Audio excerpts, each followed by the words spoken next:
Salut à vous, la team du digital marketing. Aujourd'hui, on va aller voir le nouveau Analytics, Google Analytics. Et oui. Je vous ai fait 2 vidéos tuto sur l'ancienne version 2020 qui va être encore bien sûr en 2021. Mais là, je vous annonce déjà la nouvelle mouture de 2021 et à venir qu'on appelle la G4. Et je vous présente ça tout de suite après l'intro.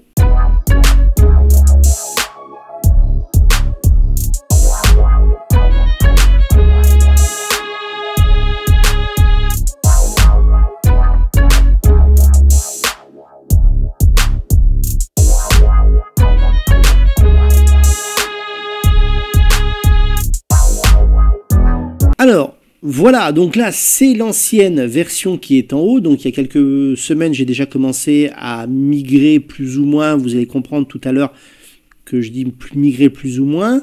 Donc, j'ai installé 2 systèmes de tracker. Donc, j'ai toujours l'ancienne version et voici la nouvelle. Donc, dans les tableaux de bord, en arrivant, il n'y a pas vraiment de grosses différences, comme vous pouvez le voir. Dans les utilisateurs, vous voyez, j'ai à peu près les mêmes chiffres. J'ai pas les mêmes sessions, vous comprendrez pourquoi tout à l'heure dans quelques instants.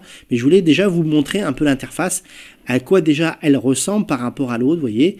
Et alors, ce qui est assez marrant, c'est que là, vous voyez un peu le nombre de ce qu'ils appellent maintenant le cycle de vie, alors que là, on appelle ça plutôt des rapports. Vous voyez, là on avait temps réel, audience, acquisition, etc. Et là, maintenant, on a acquisition, engagement, monétisation et fidélisation. Donc là, vous voyez, pas mal de choses sont parties. Vous voyez, là maintenant on a les utilisateurs, on a les événements, on a exploré, on a configuré. Vous voyez, alors qu'avant on avait juste ça et c'était tout. Et tout en bas on avait la partie paramétrage. Donc on peut se dire on a perdu des rapports. Oui mais non. C'est assez compliqué. On va commencer déjà par l'interface et déjà commencer à comment on va traquer. Alors, il est clair et net que je vous déconseille, si vous avez déjà Analytics, de passer à la nouvelle version.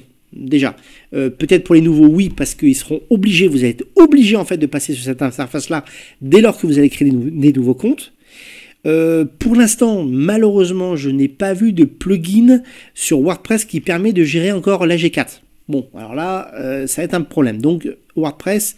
AI pour l'instant, Monster Insight par exemple que n'utilise pas, et j'ai cherché d'autres plugins WordPress à l'instant, on est fin novembre 2020, j'en ai pas trouvé qui soit adapté à ça. Alors, pourquoi? Parce qu'aussi il faut l'installer plutôt avec Tag Manager, qui va faire aussi une vidéo dans quelques jours, vous verrez aussi une vidéo sur Tag Manager qui va aussi arriver. Alors, comment on l'installe? Eh bien on va aller tout de suite dans l'administration, toujours la même chose, vous voyez là on a perdu par exemple la vue, vous voyez, là on avait un troisième, par exemple, lui il a disparu, on l'a plus du tout, il est complètement parti. Alors, on a évidemment le paramètre de la propriété, ça n'a pas bougé, et on a le fameux assistant de configuration. Donc c'est là où on va maintenant paramétrer donc la balise, et on va avoir en fait une nouvelle balise.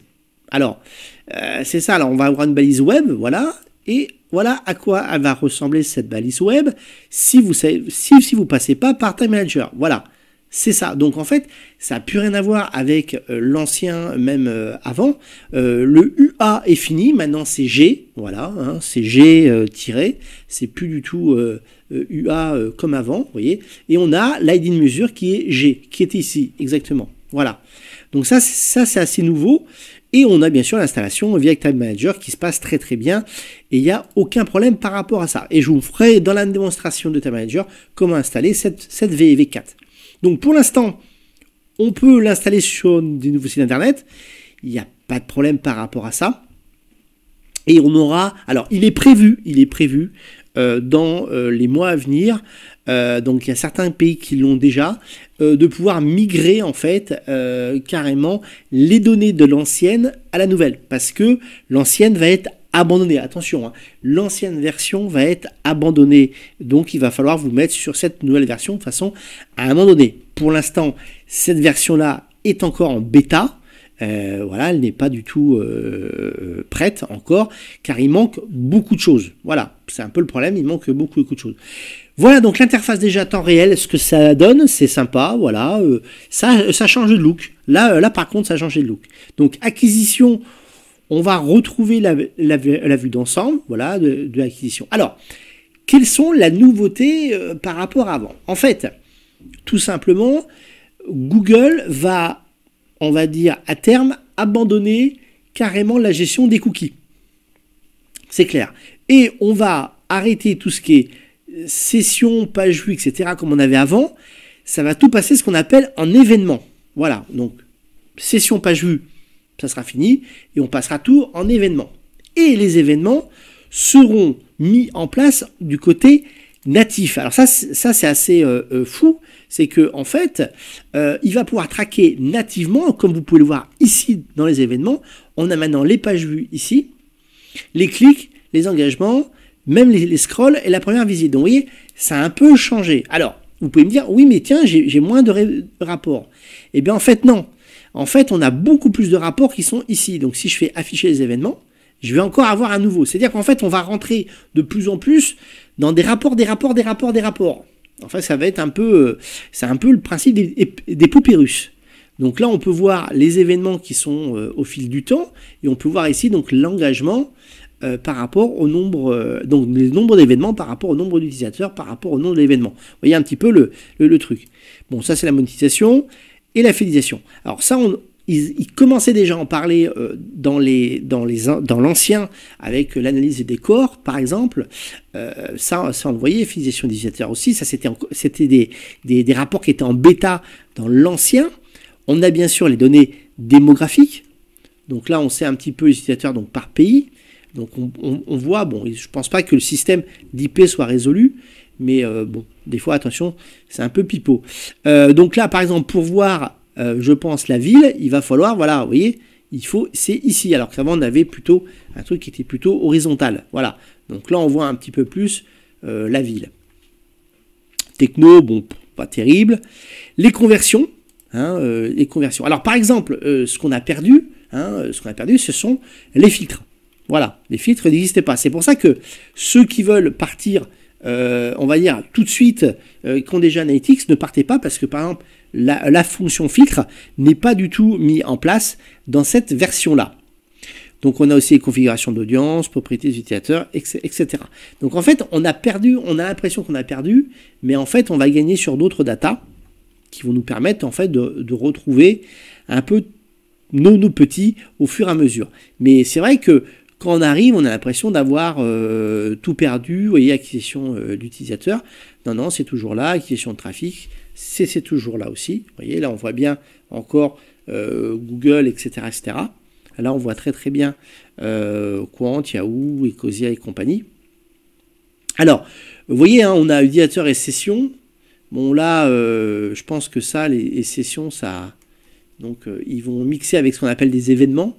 Voilà, vous voyez, on a section avec engagement. Vous voyez, il nous parle maintenant d'engagement. Il nous parle plus du tout comme un petit peu avant, de page vue, en fait. Donc, voilà un petit peu cette nouvelle interface et que je vous montrerai dans la prochaine vidéo comment, en fait, on va relier ce nouveau G4 à votre site internet. Et si vous n'avez pas de plugin sur WordPress par exemple, eh bien via Tag Manager vous pourrez la faire fonctionner. Alors pourquoi, ce qui est important par contre pour ceux qui ont déjà Analytics de commencer à installer le tag, c'est que quand ça va migrer, vous aurez déjà en fait des données, parce que je pense que à la migration de l'ancienne à la nouvelle, il y aura des pertes en fait de données, puisque certaines données seront plus exploitables puisqu'elles ne seront plus utilisées. Donc si vous n'avez pas déjà une entièreté de données par rapport au temps, eh bien vous aurez du mal à analyser un petit peu plus tard. Donc je vous conseille de doublonner pour l'instant si vous pouvez le faire, de doublonner votre compte Analytics, mais ne pas couper l'ancien, évidemment. Ne coupez pas encore l'ancien, parce que le temps que Google Analytics passe vraiment une version stable et une nouvelle version vraiment hors bêta, je pense qu'il y aura encore du temps. Donc voilà, avec le temps, comme ça, on va pouvoir se familiariser avec l'interface et pouvoir mieux la découvrir, mieux la prendre en compte. En tout cas, il y a beaucoup de choses qui sont arrivées nativement, comme les événements, qu'on n'aura plus besoin à traquer comme des fous au niveau Data Manager ou, si on le désirait encore, le faire à la main. Ça, c'est vraiment un avantage qui sera mis en avant dans cette nouvelle mouture. Et d'autres, bien sûr, nouveautés arriveront et j'espère qu'ils nous remettront évidemment les filtres en place. Voilà, j'espère que cette petite vidéo de quelques minutes vous aura intéressé. Et puis, n'hésitez pas à liker, partager et commenter.